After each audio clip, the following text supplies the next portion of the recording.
Racist cop harasses black elderly woman, not knowing she presides over the Supreme Court. This is a story of resilience, power, and the unexpected collision of everyday injustice with an extraordinary individual. License and registration, ma'am. The words cracked through the crisp morning air. Officer Troy Becker stood with his hand resting near his holster, his gaze cold and dismissive.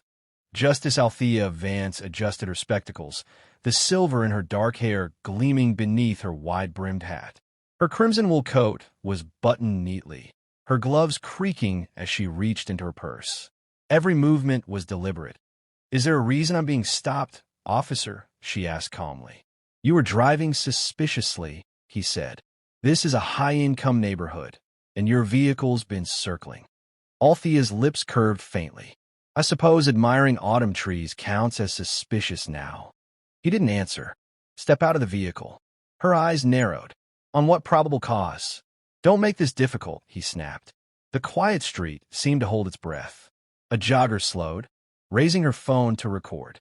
Althea stepped out, steady, unshaken. At 72, she had faced far worse. Becker circled her Jaguar, rummaging inside without consent. "This your car?" "It is." "Registration's under a different name." "My legal name," she replied evenly. His smirk deepened.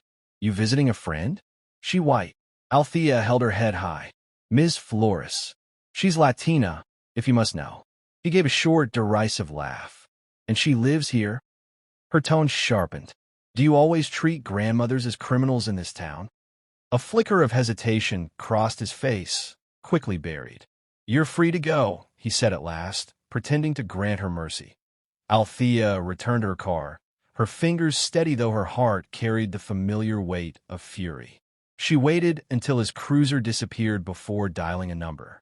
"Chief Clerk's office, Supreme Court," a woman answered. "Joanne, it's Justice Vance. Pull the patrol logs for Northwood PD, Unit 2217. Officer Troy Becker." "Yes, ma'am. May I ask?" "Because it's time some officers remember who they serve." She ended the call. Yet the moment was already larger than she knew. The jogger's video began spreading online that evening. The hashtags multiplied. Hashtag not suspicious. Hashtag grandma deserves respect. Hashtag you know who she's. By dawn, it was everywhere. Comment sections raged. Some cried, "This is systemic racism." Others sneered, "Cops have a hard job." Becker didn't see it until a colleague shoved the clip at him. "Man, you're viral." His jaw tightened as he watched himself framed as a villain. That night, Fox News hosted him. "I was following protocol," he declared. "She was evasive." "And you didn't know who she was?" the anchor pressed. "I didn't. But that's equality. We treat everyone the same." Back at Northwood PD, Captain Jules Ellison summoned him. "Do you know who that woman is?" "Some old lady." Ellison leaned forward. "That's Chief Justice Althea Vance, Interim United States Supreme Court." The blood drained from his face. "You embarrassed this department on a national scale," she said coldly. Meanwhile, Althea stayed silent. Reporters swarmed, neighbors whispered, murals of her likeness appeared in the city. Still, she made no statement. Silence, after all, could be sharper than any sword in Washington. Unease grew. If she spoke, it would shake institutions.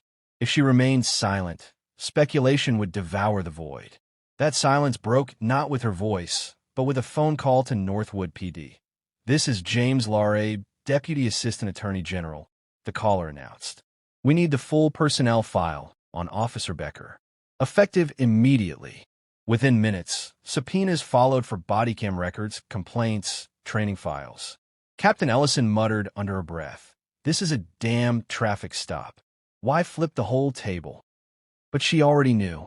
Someone powerful had seen something they didn't like. That evening, Althea attended a quiet church gathering. No cameras, no speeches, just locals sharing stories of fear, anger, and resilience. She sat in the third pew, listening, when she heard a voice behind her. "Miss Martin?" She turned. A young woman with a notebook, eyes wide with recognition. Althea froze.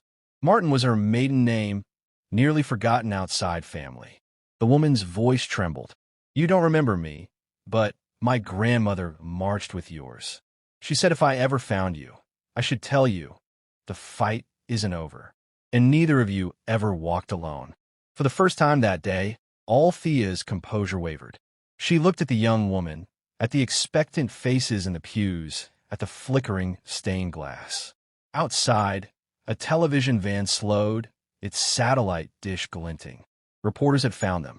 The doors rattled as voices rose, demanding answers, demanding a name. Althea Vance stood, her shawl falling from her shoulders, the weight of decades pressing on her. Would she speak? Would she break the silence that now held a nation's breath?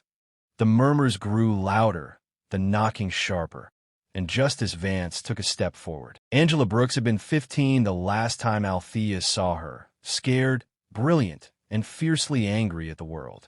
Althea had pulled her out of juvie after a car break-in, convincing the judge the girl had the mind of a lawyer, not a criminal. She helped her win a scholarship. Now, years later, Angela stood before her, reporter's badge clipped to her belt. "I didn't know you were back," Angela said. "I keep quiet these days." Angela lifted her notebook. "I've been following the video. The way you said, you're out of line. I saw it before, when you defended Holmes on appeal. Same cadence, same stare." Althea smiled faintly. "You got a good memory." Angela's eyes widened. "It was you. You were the woman in the car." Althea didn't deny it. "They're tearing the department apart trying to find you. DOJ is digging." "I know," Althea said calmly. "And they'll find me when it's time. If you go public, that kid, Troy, he'll be crucified." "Justice isn't about burying people," Althea replied. "It's about exposing the ground they walk on." At the precinct, Officer Troy Becker sat in silence. No banter, no nods. Even his partner Dana avoided him. Finally he snapped. "What the hell is going on?" Captain Ellison shut her door. "We got a call from DOJ. They're building something big, and you're in the middle of it." Troy paled. "What?" "It's about the woman you stopped." She slid a folder across the desk.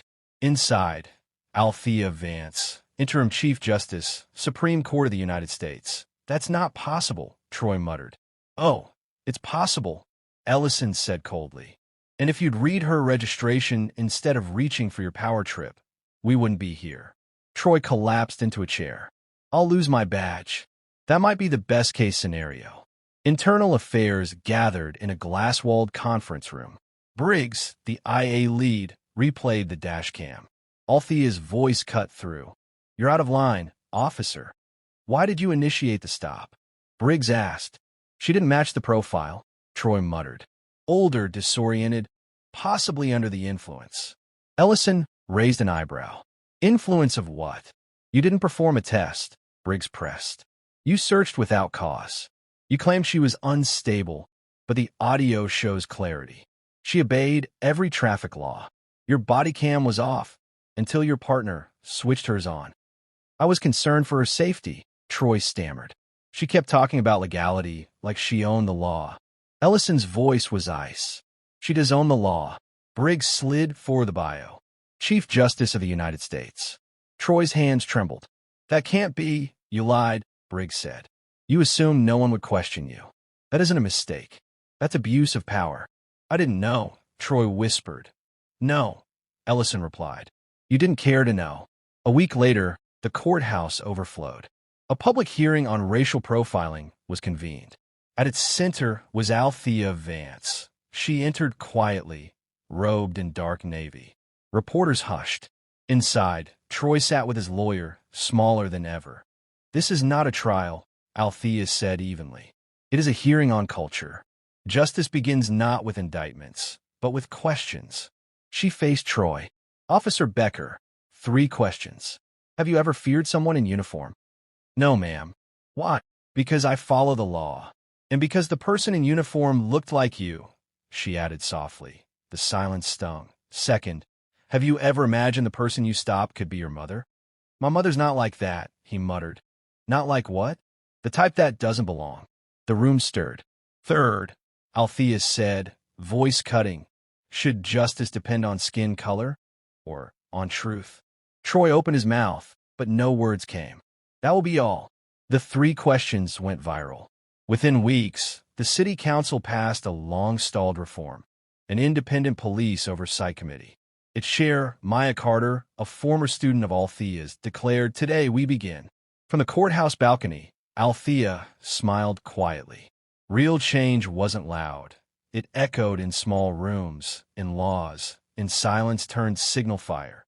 Weeks later, Troy received his letter, permanently terminated, barred from law enforcement in Virginia. Alone in his apartment, he stared at his badge lying face down beside a half-empty bottle. He had thought the blue wall would save him. This time it cracked. Captain Ellison resigned soon after. "I failed," his note read, and that failure was systemic. No headlines followed, but absence spoke louder than words. Months later, Althea walked the marble halls of the Supreme Court, not as an avenger, but as someone who had shown the nation a different kind of justice. She didn't need to raise her voice. She didn't need the robe in its garment bag, because now the streets wore the robe for her.